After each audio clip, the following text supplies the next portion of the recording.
એક વખત એક ટ્રેનની અંદર બંને ગ્રેજ્યુએટ અને વૃદ્ધ દાદા ભેળા થઈ ગયા. જુવાનિયા ને જુવાનીનું જોર, શાંતિથી બેસે નહીં. બાબા એક બાજુના ખૂણાની અંદર ડબ્બાની અંદર બેઠા હતા સાનમુના.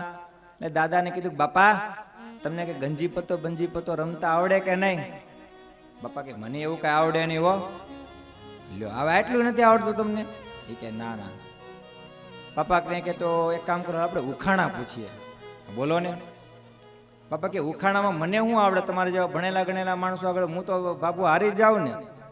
કાંઈ વાંધો નહીં, જો તમે હારી જાઓ તો તમારે મને 10 દેવાના, અને જો હું હારી જાઉં તો તમને 20 રૂપિયા આપું. બોલો શરત મંજૂર? બાપા કે હાલો કાંઈ વાંધો નહીં, નાખો ને જે થવું હોય થાય. બાપા કે હું અભણ, તારા જેવા ભણેલાને કે પૂગી શકું નહીં, જાણું માટે હું આ રમીશ નહીં, અને તારે શરત મંજૂર રાખવી તો રાખ, પણ પેલો પ્રશ્ન હું પૂછીશ. બોલો કે પ્રોબ્લેમ? છોકરો કે કાંઈ વાંધો નહીં.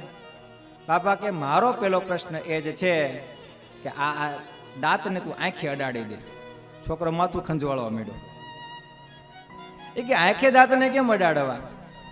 બાપા કે લાવો 10 ઢીલા કરો. લ્યો બાપા. છોકરો કે બાપા તમે આંખે અડાડી ગયો દાંતને.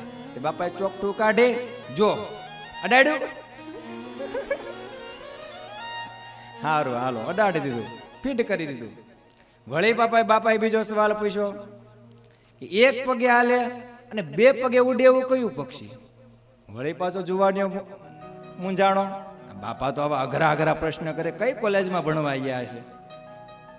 એક પગે હાલે અને 2 પગે ઉડે, 2 પાંખે ઉડે, કે પગે થોડું ઉડે?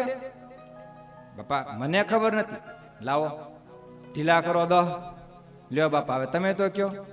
મને ક્યાં ખબર છે? લે આ પાછા 5. કે 5 રૂપિયા પાછા આપી અને બાપા 15 રૂપિયાનું હાજુ કરી વયા ગયા બાપા. એટલે કે છે ગરડા ગાડા પાછા વાળે.